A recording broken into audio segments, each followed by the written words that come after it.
So let's talk about GI. And listen, this is your chance right now to learn to interpret your hepatitis markers. You know those things like, everybody groans when you say hepatitis, but today is the day and you're going to learn it. I'm going to show you how easy it is to interpret your hepatitis markers. So this is where we're going for about the next 60 or maybe 65 minutes. I have to make sure that you have an appreciation for the abdomen, in that the abdomen is a poor historian. The abdomen does not tell the truth. A patient might have pain in the upper right quadrant and you're thinking, oh, that's a gallbladder all the way. And they might have right lower lobe pneumonia. The patient may come in with a complaint of left upper lobe or left upper quadrant pain, and you're thinking, oh, that's gastritis or that's an ulcer, or they might be having an MI. So the perspective that you should have when you look at an abdomen is that the abdomen is a poor historian. So we'll talk very briefly about that. Then I need to talk about GERD. GERD, I think, is probably one of the most common GI disorders in America. I think it's way more common than constipation, and that is common, right? I need to make sure you know about your responsibilities with regard to colorectal cancer screening. That's your job in primary care, but I'll show you how to do it and figure out who gets what test and who to send when. Then we need to talk about diarrhea. Oh, there are few things that can make you change your plans faster than a bad case of diarrhea, as you well know. So we'll talk a little bit about that. And then we're going to talk about abdominal pain. You know, I usually teach a 3-hour abdominal pain workshop. I got 3 hours. Today I have about 8 minutes. So I got to give you abdominal pain in about 8 minutes. And then in about 42 or 43 minutes, we're going to hit hepatitis. If the person sitting next to you is sleeping, I want you to give them a nudge. Because today is the day you're going to learn how to interpret those markers, and you're not going to leave until you do. And you'll see how easy it is. You ready? Let's get going with GI, and let's talk about reflux disease. Everybody in this room has reflux, not necessarily disease. Reflux means physiologic reflux. This is what happens to you. It occurs after you eat, like maybe the chocolate chip cookie you're eating. It's going to happen soon. It's typically short-lived, and it almost never happens at nighttime. Everybody in this room has that. That is physiologic reflux. A small percentage of people in this room have pathologic reflux. Pathologic reflux is always associated with symptoms like what? Cough, hoarseness, throat clearing, chest pain, the sensation of lying down and feeling like your food is going to come into your throat. Those are the symptoms I'm talking about. Pathologic reflux is always associated with injury to your esophageal mucosa, and I'll show you how that happens. And then finally, this is the one that happens at nighttime. If you work in the ER, these people come in around 2 in the morning. They've been lying down for a long enough period of time, and they have got symptoms. What else happens between 2 and 6 a.m.? It's the most likely time that we see MIs, and that has always got to be in your differential. So pain in the chest is always cardiac until proven otherwise. After you rule out cardiac, usually GI gets called in. So that's a real big difference in reflux. But let me show you what pathologic reflux is and why it happens this way. What happens, first of all, is that some people with pathologic reflux end up with a reduction in the tone of their LES. What's your LES? Your lower esophageal sphincter. Look, it's right here. It's this part at the lower end of the esophagus, and there's a little valve there. And the job of that valve is to only open up, listen, when gas comes knocking. So when the LES hears, the LES is supposed to say, hey, who's there? Gas. And the LES opens up and up comes gas. That's how it's supposed to happen. When the knock comes and you have an LES that's not functioning properly, the LES just pops open. And if gastric acid is what was knocking on the door of the LES and it pops open, gastric acid will suddenly ascend up the esophagus. That's the first thing that happens in patients who have pathologic reflux. The second thing that happens in those patients is this. Their esophagus becomes very irritated, and here's why.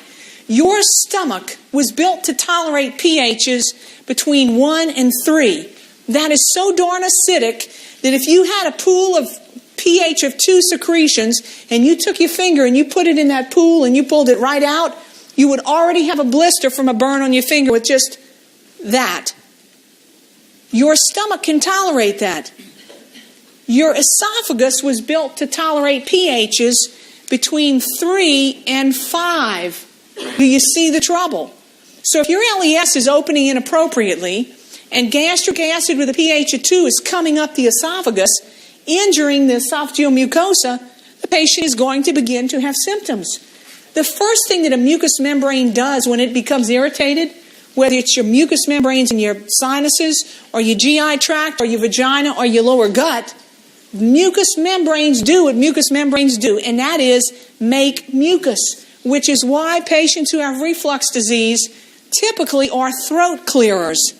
They clear their throat. I just heard somebody.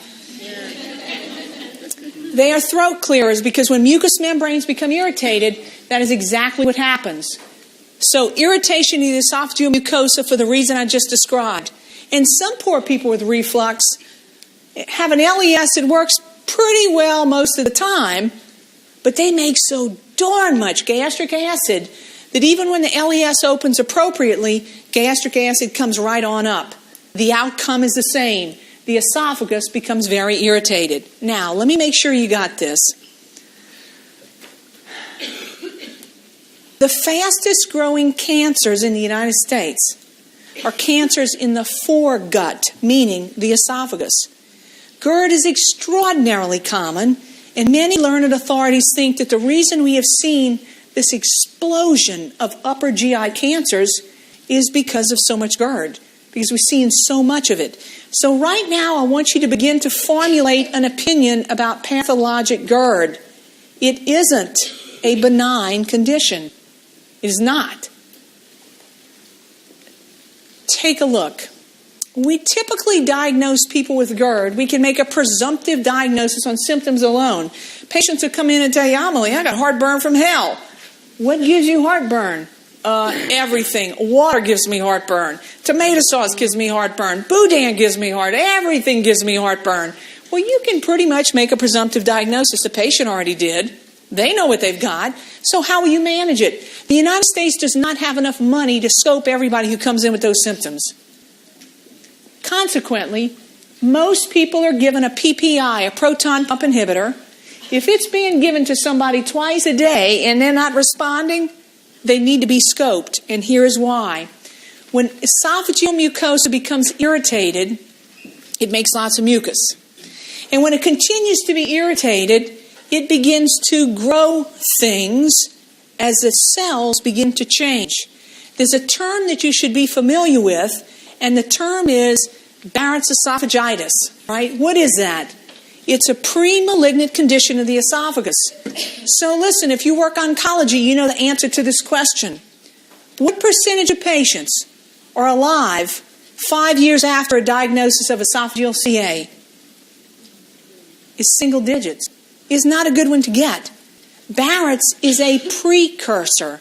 Consequently, if it's precipitated by GERD, right now you ought to be saying somebody who's had BID PPIs without a response to treatment, somebody needs to scope them. You need to look for Barrett's, because if we find Barrett's in you, we can turn you around. But once it develops into an esophageal CA, we have a heck of a hard time trying to turn you around. Consequently, I want your view of GERD to change, because it is certainly not a benign condition.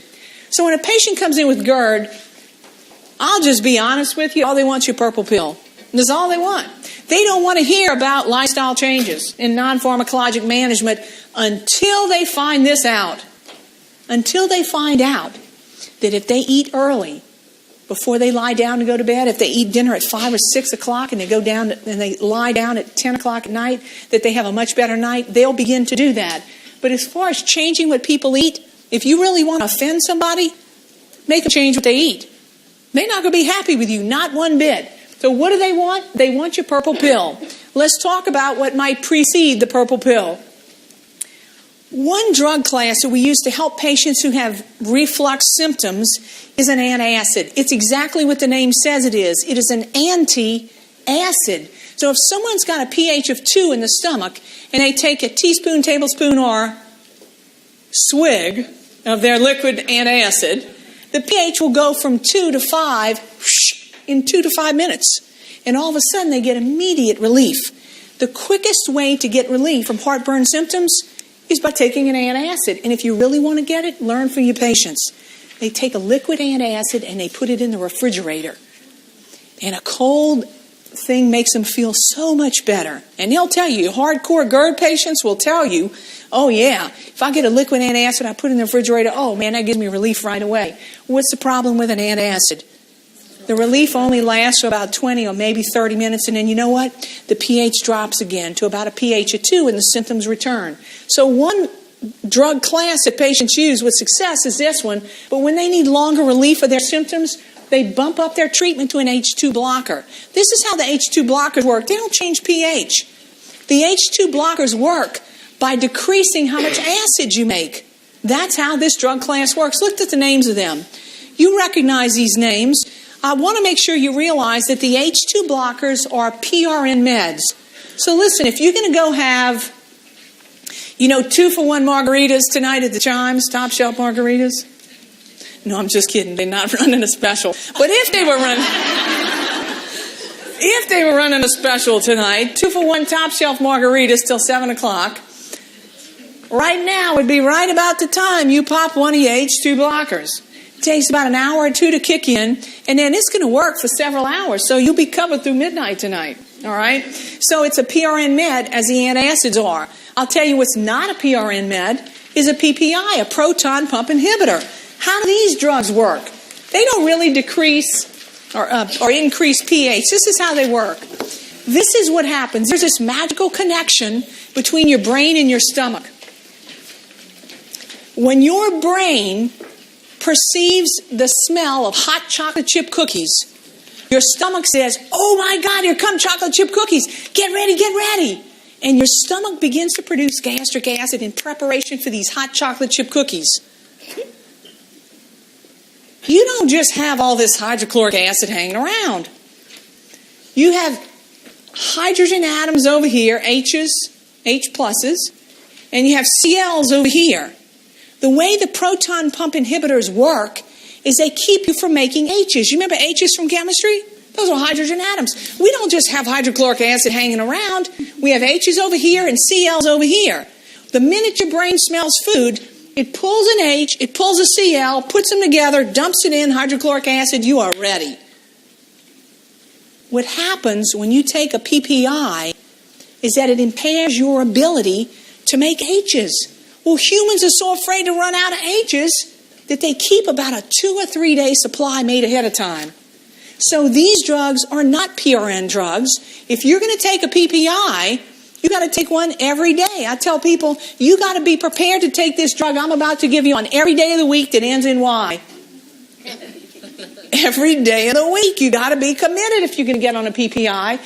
Most people will prescribe them for 4 weeks, 8 weeks, and then reevaluate with symptoms. But honestly, this ought to knock out a patient's symptoms if they're having true reflux without something else going on. Look at the names of these drugs. More and more of them are going over the counter. And fewer insurance companies are paying for them, even by prescription. So it's an example of shifting of costs. And you'll see that. I know our health plan year coming up, that's exactly what's taking place. And our plan is not unique. So many people who are on these meds will be paying out of pocket for them for the upcoming plan year. So those are the 3 classes of drugs that we use to help patients with GERD. What are they? The antacids, they help right away. They're PRNs, the H2 blockers. They help about an hour or 2 PRN. But the PPIs, they are not PRN meds. Honestly, you see people taking PPIs left and right, and you need to know that while there are very few drug-drug interactions with the PPIs, they inhibit your ability to absorb some really important things, like iron, And calcium for women with osteopenia, osteoporosis, or little old men who have osteopenia and osteoporosis. What about vitamin D? What about vitamin B12? There are loads of reasons why if a patient doesn't need to be on a PPI, you need to get them off. Do it very slowly and deliberately. Otherwise, if you immediately stop a PPI, what happens to the patient? What's your word? Recidivism, which means their symptoms come right back. All right. So listen, complications of long-term GERD, here's your term. Barrett's esophagus. It's a pre-malignant condition of the esophagus, and honestly, you need to be on the lookout for it. It obviously is on the rise in the United States. Who is at highest risk for development of Barrett's? We got new GERD guidelines. Who they tell you better keep both eyes on? Look, it's middle and older adults. The average age is 55 years, and here's who your most likely candidate for Barrett's is. Look, it's a male, greater than 50, obese. I didn't put a smoker in here, but he's one. Please add it to your note. So they have chronic GERD and or hiatal hernia. That is the guy that you need to send to GI to get scoped, because he is the one who is most likely to exhibit Barrett's, and he needs to get treated if he's got it. Everybody with me? Take a look at this question. Let's talk about diarrhea. Look, what might indicate a likely bacterial pathogen as the etiology of diarrhea? Well, most diarrhea, like gastroenteritis, is viral. It runs its course, but what ought to make you think this is bacterial? I need some different interventions. The finding of fecal leukocytes, white cells in the stool, either indicate infection or inflammation. Fever and certainly occult blood ought to make you think this is a bacterial pathogen. Circle number 2.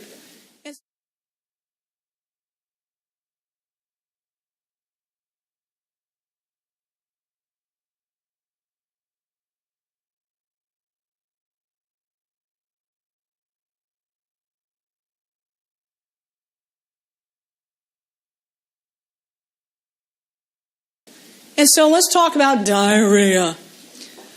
When a patient comes in or calls me and says, Amelie, I'm having diarrhea, can I come in to see you? I really want to say, no. Keep your bugs at home. They can wipe me out and wipe out the whole clinic, because typically what they've got is very contagious. So those short-lived episodes of gastroenteritis need to just run their course. But there are people who come in who have other things that you need to evaluate. One of them is irritable bowel syndrome. It's extraordinarily common. Studies show that 25% of healthcare providers have this. 25% of people in this room have irritable bowel syndrome. How will you know that you're the one? On the morning of your exam. If you're laughing, you're the one, right? Because you know on the morning of your exam, what are you thinking? Diarrhea, diarrhea, diarrhea, diarrhea. That's exactly what you'll have. Some poor people have inflammatory disease, and honestly, there are loads of reasons why people have diarrhea. They might have lactose intolerance. They may have all kinds of things. Your job when a patient has a chief complaint of diarrhea is to make sure that you get a very good history. It'll help you figure out what you're supposed to do with that patient. So look, IBS. If you laughed, you probably have it. It's one of the most commonly diagnosed GI conditions, and probably this is how you present. Classic IBS presents just like this. It's the morning of your certification exam. You have IBS. Your exam's at 10. You wake up at 6:30. Diarrhea. 7:30. Diarrhea. Diarrhea, diarrhea, diarrhea, diarrhea. Your gut is empty. You go in and you take your exam. Thank God I passed. Next morning, no BM. 2 mornings after your certification exam, still no BM. The 3rd morning after your certification, no BM, but your telephone rings. The job you've been dying to get wants you to come in this afternoon for an interview. What happens? Boom, you're back in the diarrhea phase. So that's exactly how this presents very classically. It's an alternation between diarrhea, when things are revved up, and constipation when things are not. So it's not a quantity of life disorder. It's a quality of life disorder. You got it? So you know the symptoms that these patients have, and I think you can identify with it. Look at your next patient. A 34-year-old female states that she's had diarrhea for a week now. It's not viral. It should have run its course. What fact should make the provider most strongly consider inflammatory bowel disorder? That's a bad one.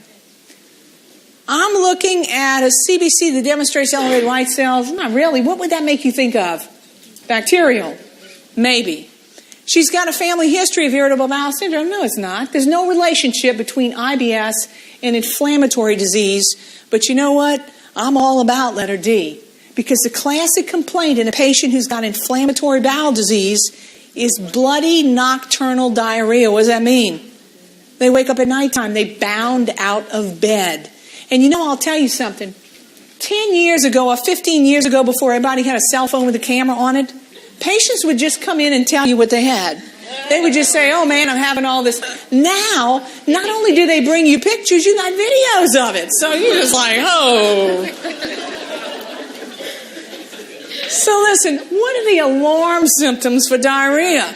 Well, here are the alarm symptoms, meaning you better be thinking something besides irritable bowel. Always rectal bleeding. Bleeding never belongs coming from somebody's rectum. Certainly people that have systemic symptoms, weight loss, fever, anemia, none of these ever should make you feel comfortable when that coexists with diarrhea. That should always make you think of an inflammatory disease until something else comes along.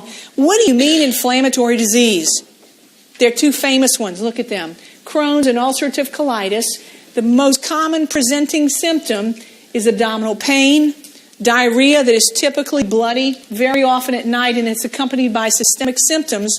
But there's one more thing about these disorders you need to know. They don't just affect the gut. Very often, with ulcerative colitis or even Crohn's, we see extraintestinal manifestations. What does that mean? Outside the gut. We see patients with eye problems. We see patients with joint problems. So be on the lookout. Sometimes these symptoms precede that big appearance of a patient who's got either ulcerative colitis or Crohn's. Always a referral, right? Always a referral. Look at your next patient. A 64-year-old patient states that when he wipes himself after BMs, there's blood on the toilet tissue, but Amelie, I don't see any in my stool. But it's just on the toilet tissue. What should be done first? Well, whether it's in an exam room or on the exam, you remember what I told you? Quick, cheap, non-invasive, you can do it in the exam room. That's usually where you start. And in fact, what I would tell you is you got to start by getting a good history. The first question I would ask him is, how long have you been having these symptoms? If he tells me 3 years, well, I'm not quite as worried as if he says it's for 3 weeks. Maybe he's on something that's causing him to bleed. I don't know what. But anyway, you got to start out by getting history. Typically, we ask, how long have you been having that? Letter D is an historical finding as well. Ask about constipation, but I'll tell you right now, it doesn't matter whether he tells you, yes, I have a BM once every 12 days. Or he says, I have 3 BMs a day. It's important to find out if he has constipation, but honestly, it is not going to change your plan of care. The duration of his symptoms will. So go for history first, and then certainly you'll examine his rectum, maybe then start your labs, but get history first, circle number 1. You probably are familiar with this acronym, BRBPR, bright red blood per rectum. It never, ever belongs coming out of a rectum. So here's a general rule. If somebody is 40 or older with blood from the rectum, someone else is going to scope them. Somebody is going to see where this blood is coming from because it's never normal. If you are less than 40 and there's blood, whether you wipe with the toilet tissue or in the stool, then the GI guidelines say, well, we might not scope you, but these things must apply. Look at what must apply for you not to get a scope. We want to assess your cancer risk. If it's 0, we'll consider not scoping you. If there's a shred of evidence that you've got a family history or personal history or risk factors that increase your likelihood of colorectal cancer, someone is going to scope you. If you examine the patient and you see hemorrhoids or a fissure and that's why they're bleeding, they're less than 40 and they have a 0% colorectal cancer risk, then the guidelines say we're going to treat you. And if the bleeding doesn't recur, then we're okay. But if it recurs, somebody's got to scope you. The reason we are so very aggressive with screening for colorectal cancer in the United States is because it's so common. We're not talking about a cancer that's 1 in a million. We're talking about, look, the second most common cancer in women, the third most common cancer in men. It's extraordinarily common in the United States, which is why those guidelines might make you feel someone is being way too aggressive with blood from a stool. All right? So here's how it goes.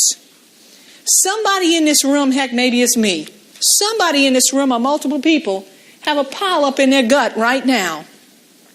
Most polyps that grow in guts are adenomatous, meaning they have the potential to transform over time into a malignancy. Here's how it goes. Somebody in this room has a polyp or multiple. If it's adenomatous, it's going to become dysplastic, and over time it's going to become malignant. The process, or the length of time it takes from being a plain old polyp to one with malignancy, takes about 10 years, which is how we arrived at the screening interval of a colonoscopy every 10 years. That's exactly how we got it. So listen how cool this is. If we find a polyp in you and we remove it, we have just eliminated your risk of colorectal cancer. You got it? That's why screening is so darn important. That is your job in primary care, to figure out how to get these patients screened. You have a number of different ways to do it. You see all these different choices? In the United States, and I think you will appreciate this, we have low rates of colorectal cancer screening. So let me tell you, I work for the largest health system in Louisiana. At age 50, you get a free, no deductible, free colonoscopy. I can't give those darn things away. So somebody comes in, they're 50, I'll look at them and say, for your age, the health maintenance that's recommended for you right now is a colonoscopy. Okay, what does that mean? Well, I'll explain it to them. It's an examination of a colon to make sure you don't have a polyp, because that can cause colorectal cancer. How do they do that? Well, this is where I try to choose my words very carefully. I tell them about the prep, and by the time I'm finished, they look at me and say, ask me again next year. And I'm trying my best to get these things done. So anyway, colonoscopy is obviously the preferred way to look at the colon, because we get to look at more of it under pretty much detail, and honestly, it's a good way to go. But it is difficult to talk people into colonoscopies. We got to figure out a better way to do this. Here's your job. Since you can't talk everybody into a colonoscopy, right now I'm the healthcare provider and you're my patient. I'm going to ask you these 3 questions. The first one I'm going to ask is, listen, has anybody ever diagnosed you with colorectal cancer or an adenomatous polyp? Oh no, Amelie, nobody ever told me I had that. Good. I'm going to ask you the second question. I'm going to say, has anybody ever diagnosed you with inflammatory bowel disease? Something like Crohn's or ulcerative colitis? And most patients will look at you and say, I don't think so. Would I know if I had that? Oh yeah, you would know if you had that. Well then, no. The third question you ask that patient is the one that casts a big net. Because now you're not asking about them, you're asking about their family. Look at the question is, has anybody in your family had colorectal cancer or an adenomatous polyp? If they answer yes to one or more of these, they are no longer considered average risk. They are considered high risk. So you're either average, you get to pick how you want to be screened, or you're high risk. And if you're high risk, that means you're going to get, or the recommendation for you will be, a colonoscopy. You got it? That is your job in primary care, to screen these patients. So, here's a recommendation from American Cancer Society. If someone is identified as a patient who is at high risk, because they answered yes to one or more of those questions, generally, American Cancer says screen them earlier and screen them more often. The point is, this is such a common cancer that we want to get these people identified and get a polyp removed, because you've eliminated their risk of a malignancy. So really, it's important to do, and we just don't do enough of it. Everybody good? Let's talk about livers. You only have one, and as I tell my patients, you can't get one at Walmart, but you got to take care of the one you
have. And so, if you want to assess the functioning of someone's liver, we look at liver function tests. And most people think liver function tests are only an ALT and AST. That just gives you a general, hey liver, how you doing today? You doing all right with that statin I have on board? That's all an ALT and AST do for me as the prescriber or the orderer of that test. But there are 4 more liver function tests that you need to know about. When you order a PT and an albumin as part of LFTs, you are asking the lab to tell you about the liver's synthetic activity, its synthetic capacity. Your liver is what makes clotting studies. Your liver is what makes protein and albumin.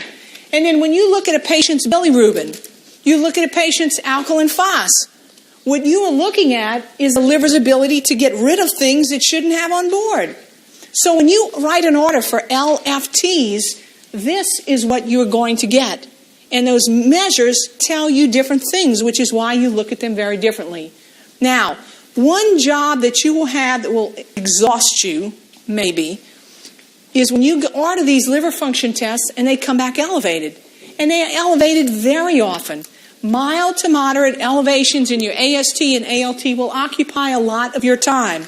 Your job is to figure out why in the world these enzymes are elevated. So there are a number of reasons. We're in the season right now with coughs and colds and flu, and people take acetaminophen over and over again. It is not unusual in those patients to see elevations in ALT and AST that will come down back in a normal range after they get off of their acetaminophen or whatever drug they might be on. But that isn't the only reason why people have elevations, and your job is going to be to try to get to the bottom of them. So anyway, do what you can. This list is far from exhaustive, but again, you got to pick that one up. So what does it mean when the ALT and AST are elevated? Well, let me help you.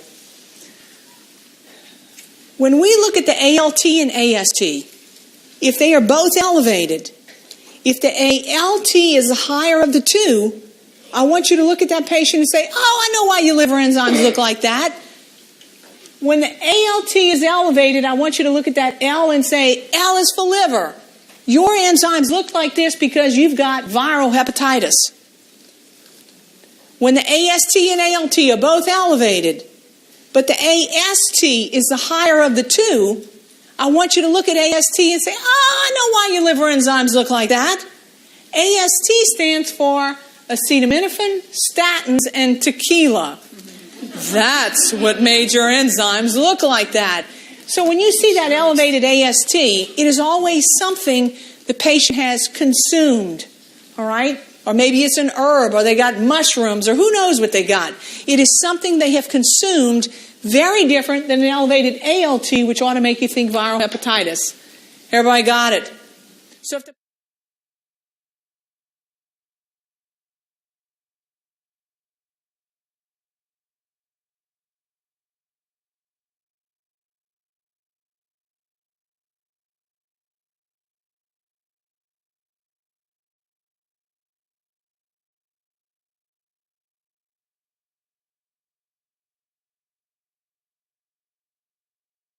So if the person next to you is sleeping, and I don't see a single person sleeping, that's good. I was going to ask you to give them a nudge. You got to learn viral hepatitis. You ready? Let's go. So listen, in the United States, the type of hepatitis you never ever want to get is B, C, or D. Those can go on to chronicity. What does that mean? Chronic. You never want to have a chronically inflamed liver. It's just not a good thing to have. I am convinced that the easiest way to learn to interpret hepatitis markers is to look at it individually. So listen, this afternoon after lunch, we talked about IgE, immunoglobulin E. What was it implicated in? Allergic reactions. We have 2 more immunoglobulins you need to learn about. One of them is IgG, and one of them is IgM. So let's talk about them. IgM is the immunoglobulin, or the antibody that you produce. Look, the minute you become infected, M stands for minute. The minute you become infected, IgM is what you begin to produce loads of, and if we measure it, it's going to be elevated.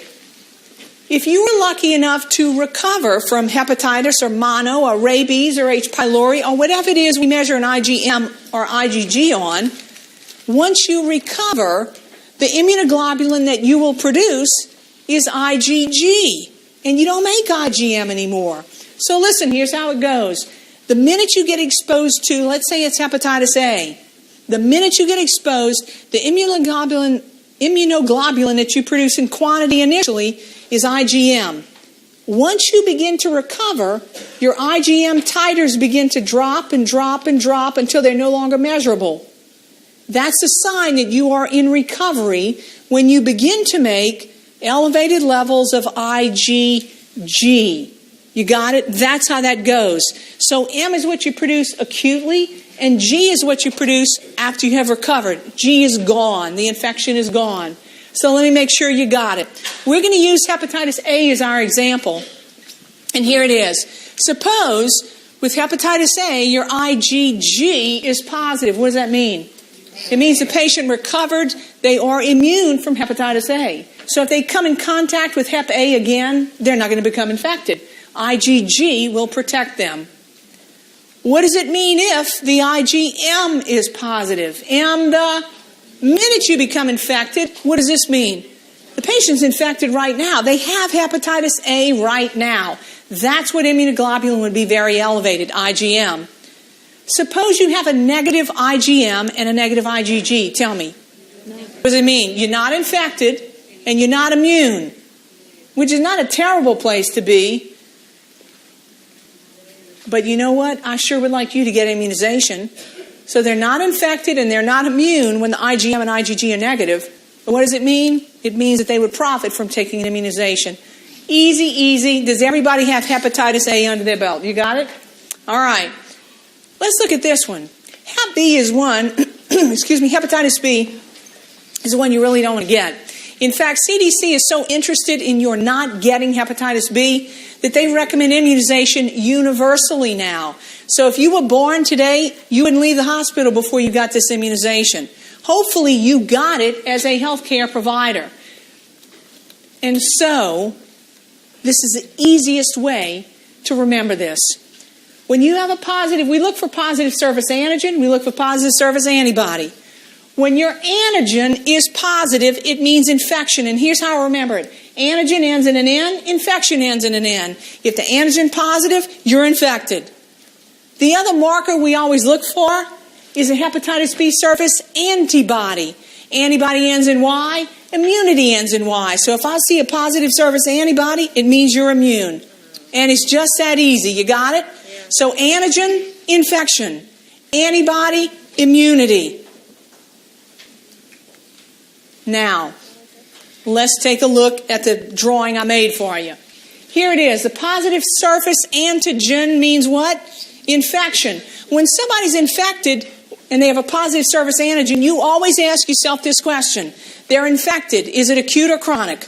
Acute. You will know it is acute by looking at the IgM. M, the minute you become infected. So if the surface antigen is positive, it means they're infected. You ask yourself, are they acute or are they chronic? If the IgM is positive, it means acute. If the IgG is positive, G means gone, then it's chronic. Everybody see it? Easy, easy. Now, suppose it is the surface antibody. Antibody means immunity.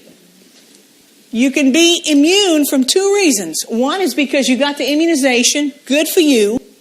You could be immune because you are one darn lucky girl or boy. You got the disease and you recovered. That would cause you to have a positive surface antibody. How do you know which one it is? You look at your IgG. If you got immunized, the IgG has got to be negative because it was never there to go away. If your antibody, which means immunity, is positive, and you look at the IgG and it's positive, then it means the disease was there and it's gone. You were a lucky girl or boy. This means recovery from the disease. Does everybody see it? All right, so antigen means infection. Antibody means immunity. You always ask, is it acute or chronic? When we look at an antigen, when you see the antibody, you always ask, did they recover because they had the disease or did they get the immunization? Always look at those immunoglobulins and it'll tell you the story. You see it? All right, I'm not feeling the love in here. Yeah, we do. All right, you got the love? All right, good. Front row has the love. Let's look at this chart I call Amelie's hepatitis chart to let you see how the course of hepatitis B goes. So listen, right here at time 0 is when somebody got infected. 1 month later or thereabouts, 3 or 4 weeks, is the earliest we would find a surface antigen. What does that mean? Infection, right? So that surface antigen will be positive all the way until about 5.5 months after they got infected. And if they're a lucky girl or boy, they'll recover and the surface antigen will decline and we won't even be able to measure it anymore. And then what does the patient begin to produce? Antibodies. And what does that mean? Immunity. You got it? They both end in Y. So that's how it goes. Look, very few people with hepatitis B have symptoms. If you have symptoms, look at when they occur. 2.5 months after you got infected. And how long do they last? About 6 weeks. And then they go away, whether you get treated or not. If you were to measure liver enzymes, do you see that they would both be elevated, but which one would be higher? The L of liver, hepatitis. The ALT is going to be the one that's elevated. People don't routinely get ALT and AST measured, but if you would, it would be positive for starting about 2 months after you got infected, for about 3 months, and then it returns to normal range. That's how it goes with hepatitis B. Now, here's what we're going to do. I'm going to go through these markers with you, and then I'm going to quiz you on it. And when I'm done, you're going to own these hepatitis markers. You ready? So listen, here's acute hepatitis B. This is what you look like if you have acute hepatitis B. If you're infected right now, your surface antigen infection should be positive, and it is going to be. You know your surface antibody has got to be negative. You never, ever have a surface antibody and antigen present at the same time. You either got one or the other. And look at your IgM. And the minute you become infected, certainly it's going to be positive in a patient who's got acute hepatitis B. Everybody got this one? Yes. Easy, easy. Let's look at another one. If you're a lucky girl or boy and you got hepatitis B and you've recovered, this is what you look like. The surface antigen, you're no longer infected, right? It's got to be negative. What did you make to recover? An antibody means immunity, right? That's what recovery is. So this one will be positive. And then the IgG gone is going to be positive. So if you recovered from hepatitis B, this is exactly what you look like. This is what I hope you look like. I hope you got the hepatitis B immunization. And if you did, you know good and well you're not infected, so the surface antigen has got to be negative. But this immunization was to make you make antibodies. So your surface antibody ought to be positive. What about an IgG? It's got to be negative because you never had the disease for it to go away. So the G has got to be negative. This is what I hope everybody in this room looks like. You with me? All right, let's keep going. I don't know how to explain this one. If you have chronic hepatitis B, you're infected today, you'll be infected tomorrow, 6 months down the road unless you get treated. And we can somehow make it go away. Chronic hepatitis B is usually chronic. You know what that means? You're infected forever. Your surface antigen infection is going to be positive. And I don't know how to explain this, but your G will be positive as well. All right? That's just how it goes. You just kind of have to learn it. So let's take a look. I want to know how you'll interpret it because this is how they ask you on the exam. Surface antigen negative. Is this patient infected? No. Surface antibody negative. Are they immune? Nope. IgM's negative. What is this patient? They're not infected. They're not immune. Is this somebody you'd like to give a Hep B immunization to? Yes. Oh, yeah, absolutely. All right? So not infected, not immune. This is what you look like. Look at this patient. Surface antigen positive. What does that mean? No. They're infected. Right? Look, the surface antigen is negative. Right? What does that mean? They're not infected. Surface antibody is positive. What does that mean? The immunity. So they're immune. What makes you immune? The immunization or recovery from the disease? What's the IgG tell you? It was never there to leave. So why are they immune? Immunization, all right? So they're immune secondary to immunization. Good, it worked. Look at your next patient. Surface antigen positive. What does that mean? This patient is infected right now. When they're infected, what question do you ask? Is it acute or is it chronic? Look at your immunoglobulins. Uh-oh. What is it? It's chronic hepatitis B. The IgG is positive. That means chronic hepatitis B. Everybody got it? Look at this one. Surface antigen negative. Are they infected? No. Surface antibody positive. They're immune. What made them immune? It's either an immunization or disease recovery. Look at your IgG. Positive. I know why they're immune. What is it? They recovered from immunization. They recovered from the disease. So they're immune secondary to having recovered from this infection. Lucky girl or boy, right? Everybody see it? Okay, does that help you? Is everybody where they need to be with the interpretation of these markers? Yes? All right, good. Let's keep going. Here's your last one, I think. Surface antigen positive. What does that mean? They're infected right now. What's your question? Is it acute or is it chronic? Look at your immunoglobulins. The M is positive. M, the minute you get infected, what's this patient have? They have acute hepatitis B. Does everybody have it? All right, good. Hepatitis C. Oh, Amelie, we got to know that one too? Well, yeah. You're going to see more Hep C than Hep B and A combined, I'll bet you. Hep C is extraordinarily common. You know, we have 2 new treatments for it. They last about 6 weeks. What's the most common side effect of those new treatments? Poverty. Poverty is the most common side effect. They're extraordinarily expensive. 6 figures for treatment, maybe more. So listen, Hep C, you need to know about it. Most people who have hepatitis C have no idea how they got it, but they got it. They're definitely infected. And we have a screening test. The screening test is an anti-HCV, hepatitis C virus, and it becomes positive about 8 weeks after the patient was exposed to hepatitis C. So I snagged this chart from CDC, and they want to make sure you know all about it. And I'll tell you right now, this is pretty darn easy. Listen, I realize it's late in the afternoon, but look, columns go up and down, rows go across. Row number 1 is the one with the big arrow. You got it? Row number 1 says the screening test is negative. CDC says your interpretation should be the patient does not have hepatitis C infection. Everybody got it? That's what that means. I want you to count down 5 rows. Look, 1, 2, 3, 4. The 5th row has a second arrow. The second arrow, if your screening test is positive, it means you might be. We need to do a confirmatory test. If the confirmatory test, which is the REBA, you see it, is negative, it means you're not infected with hepatitis C. It probably means you had a false positive, exactly. So the second arrow means a false positive, and we get those. I want you to look at row number 6, where the 3rd arrow is. If the screen is positive and the confirmatory test is positive, what does that mean?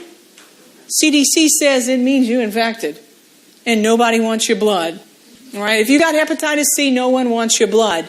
They might take your liver. In fact, they will. Who will they give your liver to? Another Hep C patient, exactly. All right, who needs a liver replacement. But if you give up your liver, what does that mean? Right. Everybody got it? All right, so take a look. Here's your patient. A 66-year-old female patient has been diagnosed with hepatitis B. All right, Hep B. She's on estrogen, atorvastatin, lisinopril, HCTZ, sertraline, and an Advair discus. White count 10,000, probably about the upper limits of normal. Look at her liver enzymes. Elevated, but not horrible, but definitely elevated. The question is, what changes should be made in her medication regimen?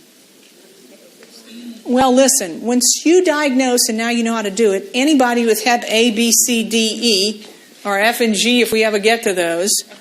When someone is diagnosed with hepatitis, you need to make sure you pull them off any drug that requires utilization and resources of the liver. You need to reduce the workload of the liver, which for me means I'm getting them off atorvastatin today. All right? And maybe those others, I'll probably get her off her estrogen, but we'll need to talk. But atorvastatin, she's done with that until we know something about her liver, number 3. And so now that you diagnose this, absolutely you have to have a conversation with your patient. Absolutely no alcohol. You know all that acetaminophen you were taking because you were running fever and you had body aches and you feel so good? You need to stop it right now. So protect the liver until you can get them in to either GI or hepatology, whoever is going to take care of these patients.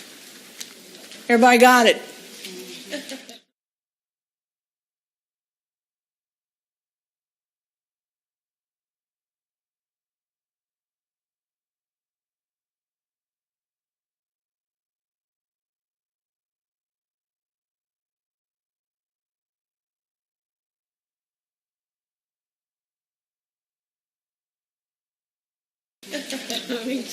We don't usually take care of cows, but I got a cow question for you. How many stomachs does a cow have? Okay, I heard 2, 4, 6, and 8. A cow has one stomach. It's divided into 4 parts, and the first part can hold up to 50 gallons. Now, aren't you glad you don't have to take care of cows with abdominal pain? Because, wow, maybe that's why they moo all the time. That's what I'm thinking. All right, so let's talk about abdominal pain, and then we're going to wrap things up for you. But I'm telling you, abdominal pain is usually not a 10-minute visit, unless it's a UTI. Abdominal pain is a trick because the abdomen doesn't always tell the truth. So I have a picture in your book that I think you might find helpful at some point in your career because it shows you where pain can be referred to or referred, all right? So take a look at that, but remember that the abdomen is a poor historian, and when a patient comes in with right upper quadrant pain, consider anatomically what is in that right upper quadrant to help you build your differential. Now, I'm going to give you a patient and we're going to work her up. Here is your patient. She's a 40-year-old female who complains of right upper quadrant pain. Don't jump to conclusions. All right? Here's her deal. She's got a BMI of 31. Vital signs are stable except for an elevation in body temperature. She complains of fatigue for the past 7 to 10 days, nausea for 3 to 4 days. She denies vomiting. She's got body aches. And her abdominal pain ranges from being a 0 out of 10 to a 5 out of 10. Her pain doesn't wake her from sleep, and she's not sure what makes it better or worse, but she is not hungry one bit. She denies cough, shortness of breath, joint aches, and honestly, she felt well until these symptoms developed. Here's her history. She's got what looks like, to me, some regular old diseases. And the drugs she takes looks like regular old drugs to treat those diseases. I'm looking at her social history. She's an RN. She's married, is a non-smoker, drinks wine 2 to 4 times monthly. You know you're supposed to double that, right? So it's really 4 to 8 times monthly. And a nurse, might maybe multiply that by 3. I'm just saying. All right, she's traveled outside the country in the last 6 months. She went on a Caribbean cruise. Surgical history is negative. Last menstrual period 3 weeks ago. You do an exam. And really the only thing you find is tenderness in the upper right quadrant. But she's got a negative Murphy sign. Like, really? This is how they usually come into me. Like, I have no idea what you have. Right? I have no idea what you have. So my question is, what's in your differential? Well, based on where it is, I'm thinking maybe it's a gallbladder, but why didn't she have a positive Murphy sign? And, I kind of don't get it. So here's the deal with abdominal pain. It almost never is classic when it comes in. You're lucky if it is, because it's an easy workup. But it almost never is, which is why it's so important to learn to build your differential. So listen, abdominal pain, you have to do 2 things. You build your GI differential, and you build your non-GI differential. All right? So here's what I have, and I think you probably would put these in your differential as well. Cholecystitis, right up a quadrant. I'm thinking hepatitis, maybe biliary colic, maybe pancreatitis, maybe one of these others. And I'm looking at my non-GI, based on the fact that she had no cough, shortness of breath. I don't think it's pneumonia, but, not totally off the table. Pleurisy, I don't know. A PE, she's not short of breath. I don't know. What does she have? Here's what we consider. You certainly must consider acute cholecystitis. Now, this isn't a disease. This is a syndrome. What's a syndrome? It's a collection of symptoms, right? So what symptoms? Right upper quadrant pain, she's got. Fever, she's got.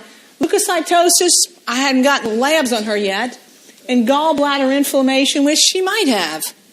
The pain associated with this tends to be steady and severe. Well, hers has been going over 10 days, and sometimes she doesn't have it at all. People with this typically have malaise and fever. So even though she's not textbook, do you agree that this is a possibility? Because it's on my list of things I got to rule out.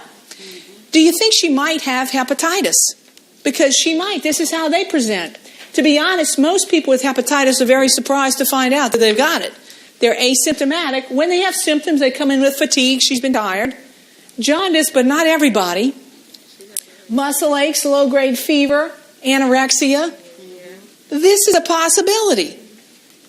Do you think she could have biliary colic? I'll tell you right now, no. Colic is a misnomer. Colic doesn't mean it comes and goes. Biliary colic occurs when pain is constant. And she's been having this for 10 days, and sometimes she doesn't have pain at all. It's associated with diaphoresis and nausea and vomiting, and the attacks last less than 6 hours. It's in my differential, but I really don't think this is what she's got. Another possibility, which is down on my list, is acute pancreatitis because of where her pain occurs. Have you seen a patient with acute pancreatitis? They don't look like she does. These people come in with, look at that word, severe. All right, so while it's in my differential, it's very low on my list of things that might cause it. Let's look at some questions. Which choice listed below is a common etiology of pancreatitis? Like, why would people get that? And I'm going to throw something at you that makes this an extremely difficult question. And you might even see this on ANCC's exam if that's the one you're taking. Select all that apply. What are common causes of pancreatitis? Well, number one certainly is. Number two certainly is. And possibly number three, but not number four. So if you were to circle all that apply, I would circle number one, number two, and number three. Got it? Let's keep going. If my thing changes. Here we go. So listen, based on our history, physical exam, and symptoms, I'm ruling out biliary colic. I'm ruling out pancreatitis. I'm really ruling out GERD. Seems like she'd had some different, I don't think that's it. IBD, inflammatory bowel disease. What do those patients predominantly have? Lower GI symptoms. She has none. So I'm left with these two right here as my top choices. And of non-GI, I think I can rule out pneumonia and pleurisy and a PE. But always there's zebras. Right? There's always a zebra. And maybe this is a zebra. So this is where I am. You see how I'm working my way through this? This is exactly how you do it. What do you do next? You need labs. Labs will help you figure out which one of these venues you need to pursue. So look, this is a workup that most people that work in primary care and ERs will do. Every single time you get an abdominal pain patient, you get a CBC. We're looking for increased white count, anemia, platelet count that might be low. You must get an HCG on her. She's a her, so you got to get it. A metabolic panel, whether you get a basic or a complete, you got to get it. One of the things you're looking for is elevated liver function tests, and now you know how to interpret them. If they're elevated, you must get a hepatitis panel. You got to get a UA. You're looking for blood, bilirubin, infection. What are you looking for with a lipase and amylase? Pancreatitis, just so you can make sure you rule that out. And then this is turning out to be one of my favorite tests, a KUB. Because so many people are full of it, right? They're constipated. You get a KUB and bazinga, you got your diagnosis, right? So here are your lab results. CBC's normal. She's not pregnant. She's got an elevated bilirubin. Otherwise, her metabolic panel is normal. Her urine is normal. Her lipase and amylase are normal. Like, who you want to call? Like, you want to run this by somebody else? It's not clear what she's got, right? So let's talk about something else. What physical assessment might indicate the etiology of her pain as being acute cholecystitis? Listen, what about Murphy's sign? What's Murphy's sign? Listen, it's this. It's inspiratory arrest with deep palpation of the upper right quadrant. All right, that's what a positive Murphy sign is. That would make me think cholecystitis. When you checked it on her, it was negative. It doesn't mean it'll be negative in 4 hours. And it doesn't mean it was negative 6 hours ago. But anyway, Murphy sign, you might see that one again. I want to make sure you know it. Number 2. Well, if you're thinking gallbladder, are most people in this room thinking gallbladder with this lady? I think I am. What ultrasound finding, because now you're going to get an ultrasound, what ultrasound finding might be expected in a patient who has pain secondary to acute cholecystitis? Choose all that apply. I think you might find gallstones, or you might not, but I am pretty sure that this would be the telltale sign. Thickening of the gallbladder wall, all right? When you find either of those, you might start thinking that the cause of her pain is gallbladder. And so what would you find? A sonographic Murphy sign. What is that? It's when the ultrasonographer takes the Doppler head and pushes to try to get a better look at the gallbladder, and she has the same, or he has the same effect as you when you do a deep palpation of the right upper quadrant. And the patient will go, and when they do that, it's called a sonographic Murphy's, and they usually report it. So here's what you should know about an ultrasound. It is that it's got good sensitivity. What does that mean? It identifies a disease when you really have it, and it has good specificity. What does that mean? It rules it out when you don't have it. So an ultrasound is a really good test, but it's not a perfect test, which means that sometimes people have gallbladder disease with a normal ultrasound, which brings us to this. What imaging study is best used to determine the etiology of pain in the upper right quadrant if ultrasound is inconclusive for gallbladder disease? A HIDA scan. What is that? A HIDA scan is an acronym. HIDA is an acronym for the injectate. So here's what happens. If the gallbladder is functioning normally, it will absorb the injectate. If it doesn't absorb the injectate, meaning we couldn't see the gallbladder, that means you guys are positive HIDA. What does that mean for you? Call the surgeon, right? That's exactly what it means. And that may well be what's going on with this lady. We need some more workup, right? So how will you handle abdominal pain in the lower quadrant? Well, listen, you're going to get the same handful of tests that you got before. You use the same exact tests. The reason you get them is because it lets you know which venue you're going to pursue. So take a look.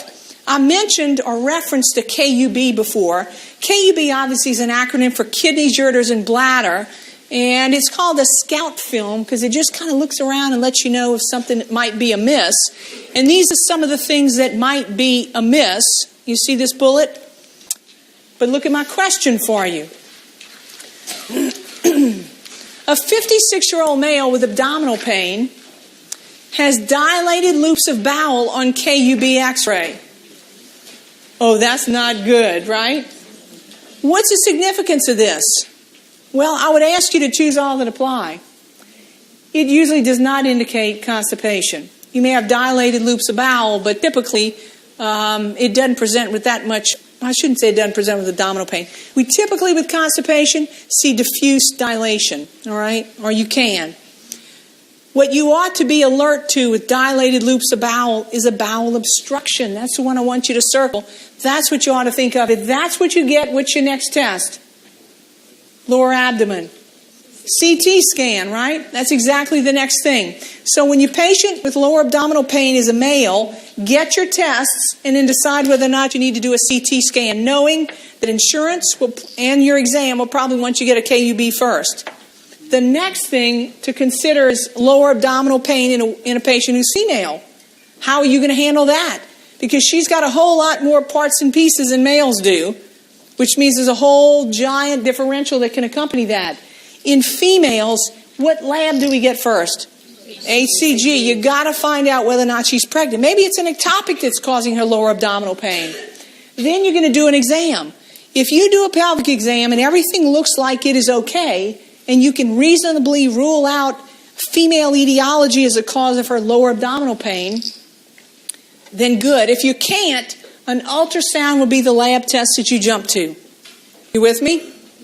All right. After you have ruled out that it is female in etiology, we do the same thing we do for males. And here's why you get a CT scan. The 3 most common causes of lower abdominal pain in men and in women, but especially a 56-year-old, is going to be appendicitis, kidney stones, and diverticulitis. And you know what? The imaging gold standard for imaging in those 3 issues is always a CT scan. So listen, when it is upper quadrants, I want you to think ultrasound. When it is lower quadrants, I want you to think CT. And right now, I will tell you that both exams are making sure, by asking you questions, that you know about the gold standard for imaging for certain conditions. And CT scan is not one you always jump to, right? It's one that you have and you work up to. So anyway, consider that. One more thing about appendicitis. I heard people say McBurney's point when we were talking about the gallbladder.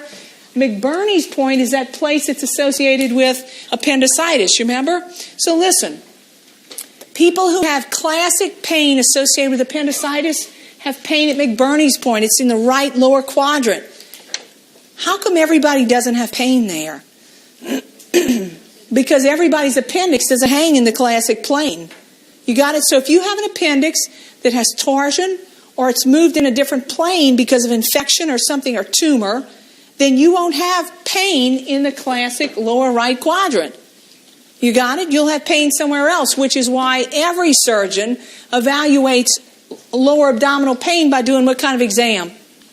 A rectal exam, exactly, because look, when patients have a retrocecal appendix or an appendix that hangs in a different plane, they may not have classic lower quadrant pain, but you will be able to elicit pain by doing a rectal exam or a positive psoas. So you got to move around. Abdominal pain can be very, very tricky. Everybody got it? Labs will help you identify a patient who's got appendicitis as well. Get them referred, but honestly, hopefully this gives you a good strategy and an approach to patients with abdominal pain. Take a big deep breath. Let's get going. Here is your patient. An elderly patient with prostate cancer complains of bone pain. What lab studies likely indicate bone mets? And it asks you to choose all that apply. Well, I don't think a CBC is going to tell me about bone mets. I don't think a decreased serum calcium level will do it, but an increase might. And you know what? An elevated alkaline phos. What do things make you alkaline phos? That liver enzyme go up. Liver things and bone things, right? So expect an elevated alkaline phos in a patient with bone mets. As well, you may find an elevated serum calcium level. Look at this question. CDC recommends screening for hepatitis C, and they're all about hepatitis C screening right now. Put a star by this one. CDC recommends screening for hep C in patients who are considered to have at least one risk factor. Which is considered a risk factor?